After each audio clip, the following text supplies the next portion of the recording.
भारत रत्न चौधरी चरण सिंह जी की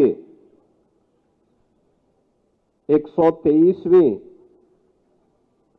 पावन जयंती के अवसर पर आयोजित आज के इस किसान सम्मान कार्यक्रम में समारोह में उपस्थित उत्तर प्रदेश सरकार में मंत्रिमंडल के मेरे वरिष्ठ सहयोगी, कृषि और कृषि शिक्षा के मंत्री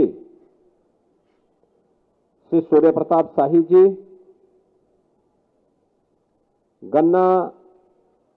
गन्ना विकास और चीनी मिल के मंत्री चौधरी लक्ष्मी नारायण जी,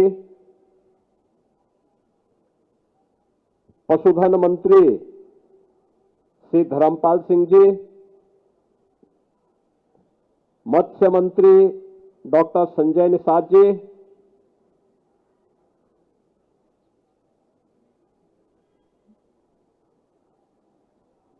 प्रदेश के व्यावसायिक शिक्षा विभाग के मंत्री श्री कपिल देव अग्रवाल जी, विज्ञान और प्रौद्योगिकी विभाग के मंत्री श्री अनिल कुमार जी,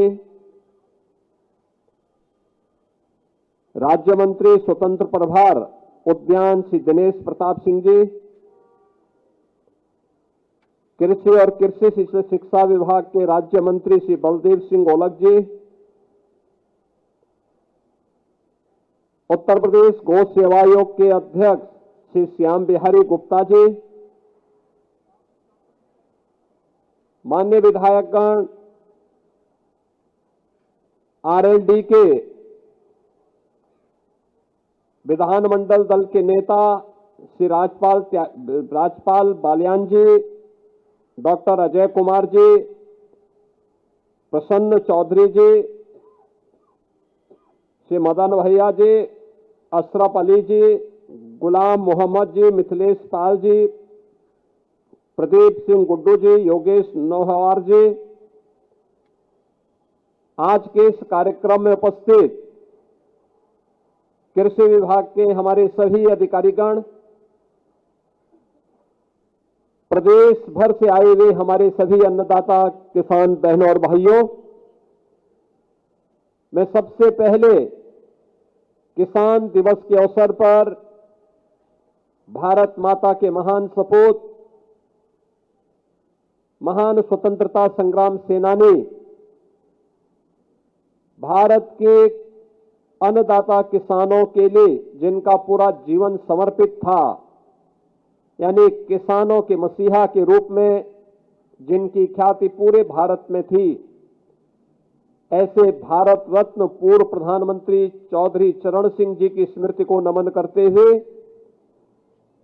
उत्तर प्रदेश सरकार और उत्तर प्रदेश के वासियों की ओर से उनके इस पावन जयंती के अवसर पर उन्हें विनम्र श्रद्धांजलि अर्पित करता हूं। मैं इस अवसर पर आप सभी अन्नदाता किसान बहनों और भाइयों का भी हृदय से अभिनंदन करता हूं। इस भीषण शीतलहरी में आप सभी लोग आए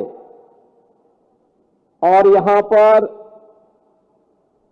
किसानों के प्रणेता चौधरी साहब की स्मृति को आप लोगों ने आज यहां पर और भी जीवंत बनाने का कार्य किया है। मैं इसके लिए आपका हृदय से अभिनंदन करता हूं। हम लोग जब यहां पर आए थे, हम लोगों ने चौधरी साहब की इस भव्य प्रतिमा पर पुष्पांजलि करने के साथ ही यहां के प्रदेश के अन्नदाता किसानों को किसान समृद्धि योजना के अंतर्गत ट्रैक्टर वितरण के कार्य किए। ऐसे 25 किसानों को जब दे रहा था मैं, उनके चेहरे की चमक, और कुछ तो अपने परिवार के साथ आए थे, कोई किसान अपनी मां को, कोई अपनी पत्नी को लेकर के ट्रैक्टर में बिठा के जा रहा है। ये होती है किसान की ताकत।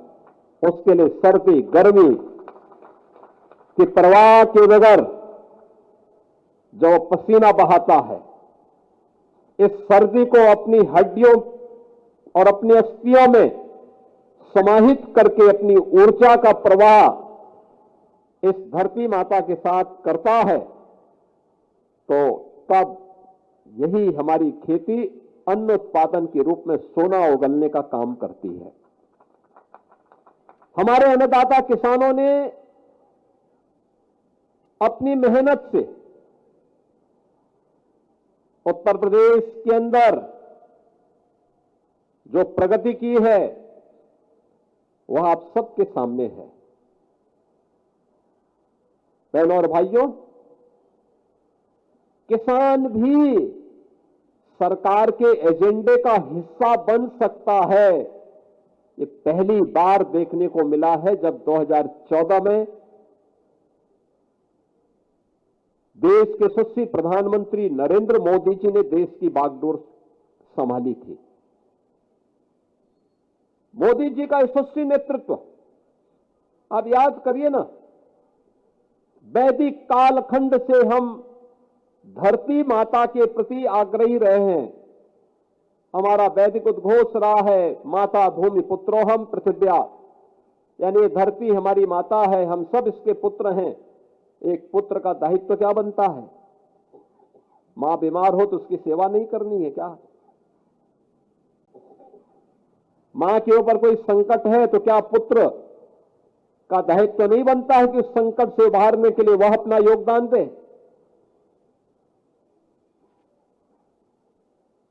पहली बार हुआ सॉइल हेल्थ कार्ड के माध्यम से 2014 में प्रधानमंत्री मोदी जी ने धरती माता की सेहत के बारे में हर एक व्यक्ति को जागरूक किया। पहले चुनिंदा किसान ही सॉइल हेल्थ कार्ड का उपयोग करते थे। अन्नदाता किसानों को प्रधानमंत्री किसान सम्मान कृषि बीमा योजना के साथ जोड़ा और फिर एक एक करके योजनाएं आगे बढ़ती गई। प्रधानमंत्री कृषि सिंचाई की योजना से लेकर के प्रधानमंत्री किसान सम्मान निधि, एमएसपी की गारंटी हो या फिर बीज से लेकर बाजार तक किसान के लिए सुविधाओं की एक लंबी कड़ी को आगे बढ़ाने का कार्यक्रम, ये निरंतर चलता रहा। और हम लोगों ने आदरणीय प्रधानमंत्री जी के मार्गदर्शन में डबल इंजन की सरकार ने जब उन योजनाओं का लाभ प्रदेश के अंदर लिया तो परिणाम भी हमारे सामने आए। हम लोग तो सबसे पहले इस बात की आभारी हैं कि आदरणीय प्रधानमंत्री जी ने पूर्व प्रधानमंत्री, उत्तर प्रदेश के पूर्व मुख्यमंत्री, किसानों के मसीहा चौधरी चरण सिंह जी को किसानों के प्रति और देश के प्रति उनकी सेवाओं के लिए भारत रत्न से सम्मानित करके देश के किसानों के मान को, उनकी गरिमा और उनके गौरव को बढ़ाने का काम किया। आज डबल इंजन की सरकार किसानों के हित के लिए किए जाने वाले इन कार्यों का ही परिणाम है। जब 17 में आए थे कृषि ऋण मोचन का कार्यक्रम लघु और सीमांत किसानों का, पहले किसान एजेंडे का हिस्सा ही नहीं था। चुनाव के अंदर लोग भले ही भाषण कर लें लेकिन शासन की किसी भी स्कीम का पार्ट नहीं था। और आज हम इस बात को कह सकते हैं कि किसान को शासन की हर योजना प्राथमिकता के आधार पर उपलब्ध करवाई जा रही है। आज बिचौलिया अन्नदाता किसान की फसल का दाम नहीं तय करता है, अब किसान अपनी फसल का दाम तय करता है और सरकार अगर मार्केट में उसको मिलेगा अच्छा दाम तो मार्केट में बेचेगा, नहीं तो सरकार उसको खरीदने का काम करेगी। और हमारी सरकार सफलतापूर्वक इन कार्यक्रमों को आगे बढ़ाने का काम कर रही है। उत्तर प्रदेश के अंदर क्या धान की फसल हो, क्या गेहूं की फसल हो, क्या चना हो, क्या सरसों हो, क्या बाजरा हो, मक्का हो, कई गुना उत्पादन बढ़ा है, कई गुना उत्पादन बढ़ा है। लागत कम हुई है, उत्पादन ज्यादा बढ़ा है और यही मुनाफे का आधार है, यही किसान की समृद्धि का आधार है। और इन्हीं बातों को लेकर के अक्सर चौधरी साहब कहा करते थे, अक्सर कहते थे चौधरी साहब के बारे में, ये बात विख्यात थी और देश के हित में, गांव के हित में और किसान के हित में जो भी बात होती थी बिना हिचक के उसको बोलते थे। उन्होंने कहा था जब तक किसान गरीब रहेगा भारत अमीर नहीं हो सकता। ये चौधरी साहब का वक्तव्य था। ग्रामीण भारत ही असली भारत है, ये चौधरी साहब का वक्तव्य था। भारतवर्ष की समृद्धि का मार्ग देश के खेत एवं खलिहान से होकर के गुजरता है, यह भी चौधरी साहब ने ही कहा था। और जागरूक जनशक्ति ही सबल लोकतंत्र का आधार है, यह चौधरी साहब ने ही कहा था। बहनों और भाइयों, इसके लिए उन्होंने, जब उन्हें मौका मिला उत्तर प्रदेश सरकार में, उन्होंने यहां पे प्रदेश के अंदर भूमि सुधार का कार्यक्रम लागू किया। जमींदारी उन्मूलन का और भूमि सुधार अधिनियम के माध्यम से उन्होंने महत्वपूर्ण भूमिका का निर्वहन किया। बिचौलियों द्वारा किसानों के शोषण को बंद करवाने के लिए मंडी अधिनियम पारित करवाया। उत्तर प्रदेश में होल्डिंग अधिनियम के समेकन में प्रमुख भूमिका की व्यवस्था की। पटवारी व्यवस्था का भी उन्मूलन किया। लघु सीमांत श्रेणी के किसानों के 3.5 एकड़ तक भूखंड को भू राजस्व के भुगतान में छूट भी उन्होंने दिलाया। उर्वरकों को बिक्री कर से मुक्त कराया। काम के बदले अनाज कार्यक्रम की शुरुआत भी की और कृषि और ग्रामीण विकास योजना के लिए ऋण उपलब्ध कराने हेतु राष्ट्रीय कृषि और ग्रामीण विकास बैंक नाबार्ड की स्थापना में भी उन्होंने महत्वपूर्ण भूमिका का निर्वहन किया। बहनों और भाइयों, ये सभी का परिणाम है। 2017 में जब हमारी सरकार बनी, उत्तर प्रदेश में कृषि उत्पादन की दर, जो विकास दर थी, वह मात्र 7% थी। और आज मुझे बताते हुए प्रसन्नता है, 8 वर्ष में ईमानदारी से किए गए प्रयास, उठाए गए कदमों का परिणाम है आज उत्तर प्रदेश में देश की कृषि विकास की दर का 18% उत्तर प्रदेश यहां पर हमारा अन्नदाता किसान अपनी मेहनत से प्राप्त कर रहा है। अभी हमने यहां पे तमाम अन्नदाता किसानों को सम्मान दिया है। आपने देखा होगा, गोरखपुर से यहां पर सीएसपी सिंह जी आए हैं। डीएसआर पद्धति से 100 कुंटल धान पर हेक्टेयर उत्पादन का काम हुआ। यानी ये दिखाता है कि तकनीक का अगर हम उपयोग करते हैं तो तकनीक का उपयोग खेती को सरल भी बना देता है और सरल बनाने के साथ साथ उत्पादन को भी बढ़ा देता है। किसान की मेहनत भी कम होती है लेकिन उत्पादन ज्यादा हो जाता है। आपने देखा होगा, ऐसे ही श्री वीरेंद्र कुमार सिंह गेहूं में इन्हें प्रथम स्थान प्राप्त हुआ। आशीष तिवारी चना में प्रथम स्थान प्राप्त हुआ। श्री राम किशन मटर में प्रथम स्थान, हीरालाल सरसों में प्रथम स्थान, श्री रणवीर सिंह अरहर में प्रथम स्थान, अमरेश कुमार ज्वार में प्रथम स्थान, कुलदीप मिश्रा ये गोंडा का एफपीओ है, इन्हें प्रथम स्थान, श्रीमती संध्या सिंह इन्हें एफपीओ में विशिष्ट महिला के रूप में इन्हें सम्मानित किया गया और जया सीड प्रोड्यूसर के रूप में काशी से एफपीओ के रूप में इन्हें भी यहां सम्मानित किया गया है। आधुनिक खेती के लिए विकास सिंह जी को और वैज्ञानिक के रूप में कृषि विज्ञान केंद्र उन्नाव के डॉक्टर धीरेन्द्र तिवारी को यहां पर आज सम्मानित करने का काम हुआ है।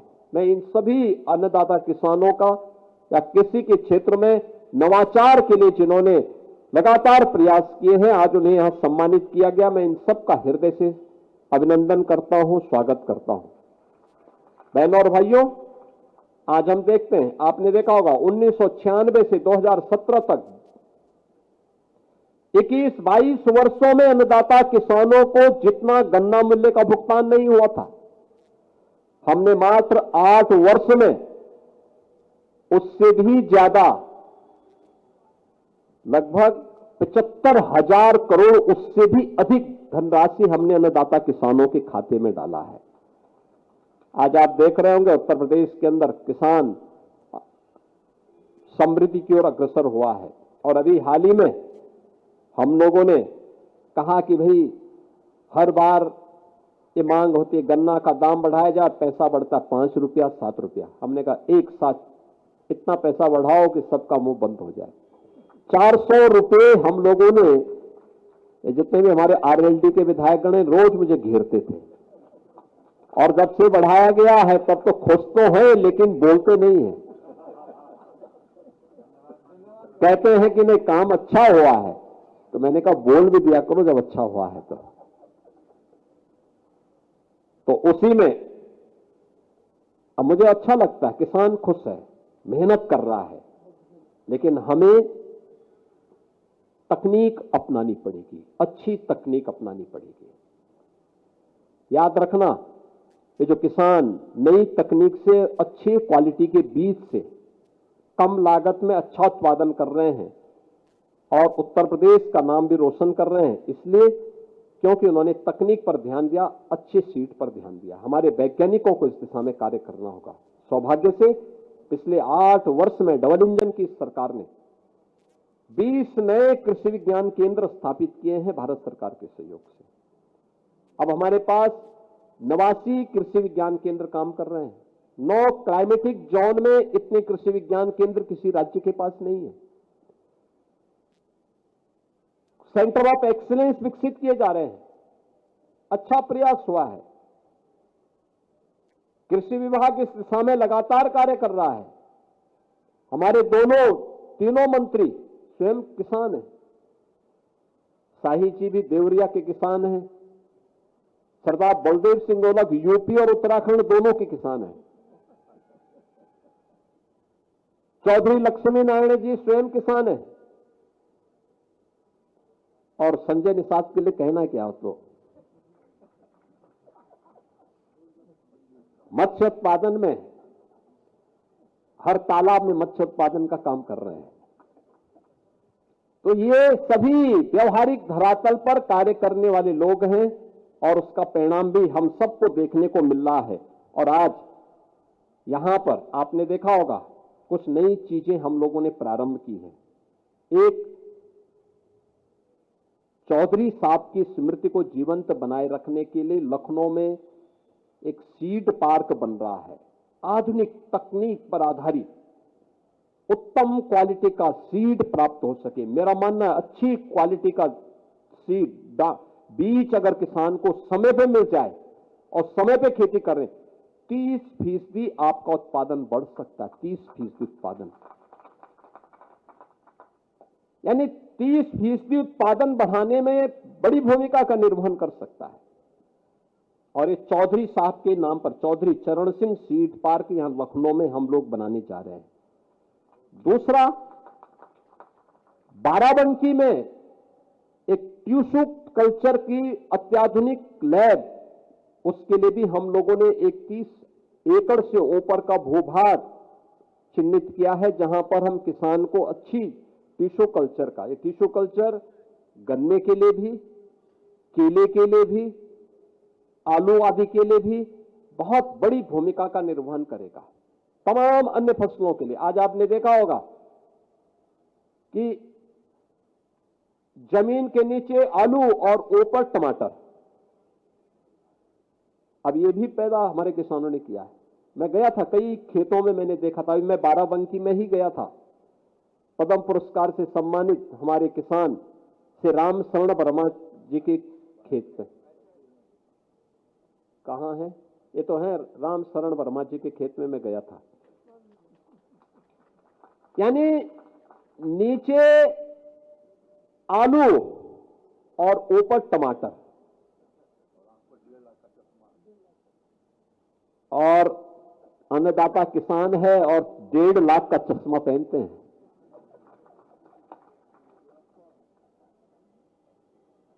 यानी मेहनत करते हैं तो अपनी मेहनत से उसका बेहतर उपयोग भी कर लेते हैं।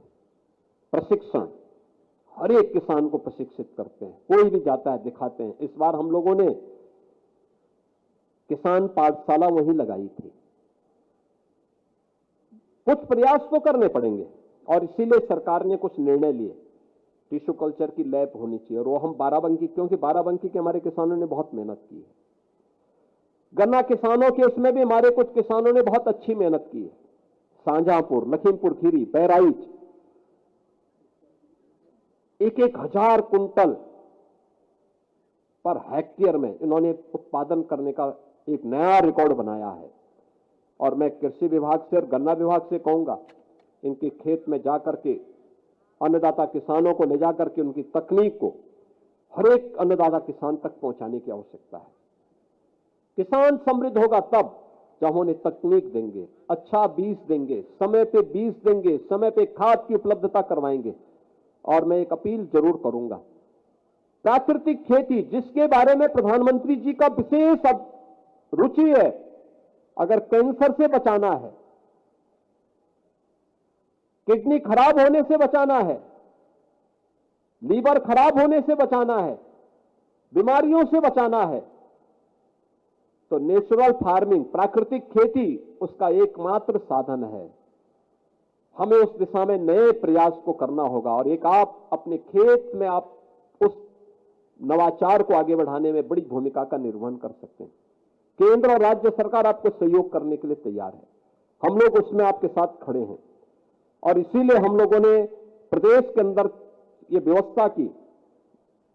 वह व्यवस्था है 2 प्रकार की थी। एक, निजी ट्यूबवेल को पहले बिजली के महंगे बिल देने होते थे।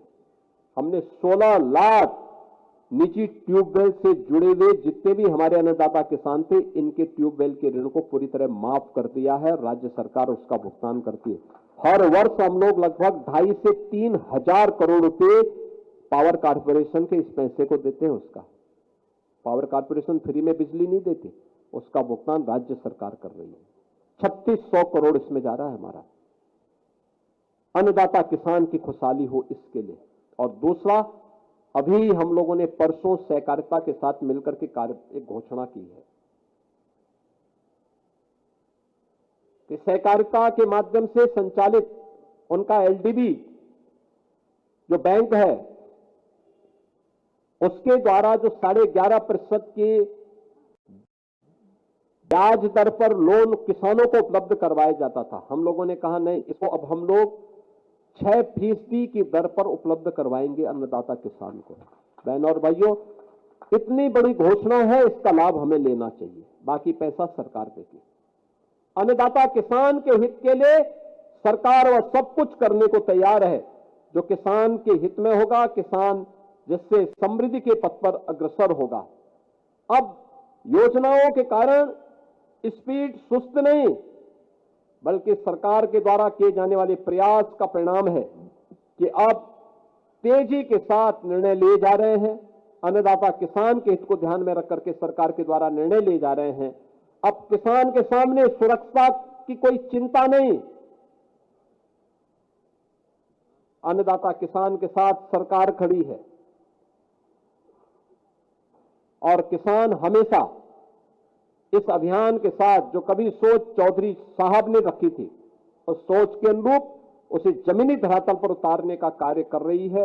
आज के इस अवसर पर मैं एक बार फिर से जिन अन्नदाता किसानों को यहां पे सम्मानित किया गया है, उन सब का मैं हृदय से अभिनंदन करता हूं।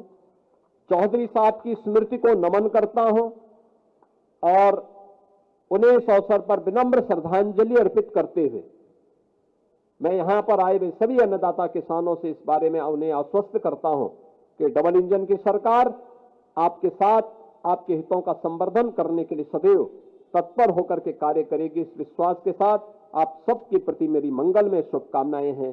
धन्यवाद। जय हिंद।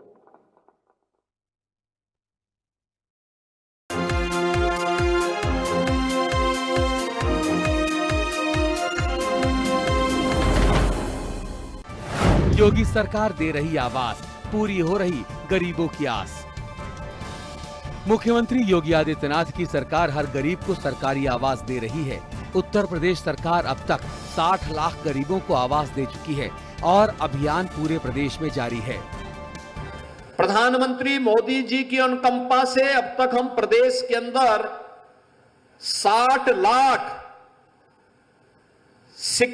लाख गरीबों को पिछले 8.5 वर्ष के अंदर एक आवास उपलब्ध करवाने में हमने सफलता प्राप्त कर दी। लखनऊ के डालीबाग स्थित एकता वन में माफिया मुख्तार अंसारी से मुक्त कराई गई जमीन पर बनी सरदार पटेल आवासीय योजना के अंतर्गत EWS के 72 परिवारों को आवंटन पत्र सौंपे गए, जिससे लाभार्थियों के अपने घर का सपना साकार हो सका। बहुत बहुत धन्यवाद योगी आदित्यनाथ जी का, जो उनकी वजह से हमारे सर पे छत हुई है। कभी हमने सपने में नहीं सोचा था कि अपना खुद का घर होगा। इसके लिए तो मैं बहुत बहुत धन्यवाद योगी जी को करती हूँ कि उन्होंने अपना एक लैंड लोकेशन पे मुझे अपना घर मिला, कि मैं सपनों में भी नहीं सोचती थी कि यहाँ पे हम लोगों को मकान हम लोग खरीद पाते।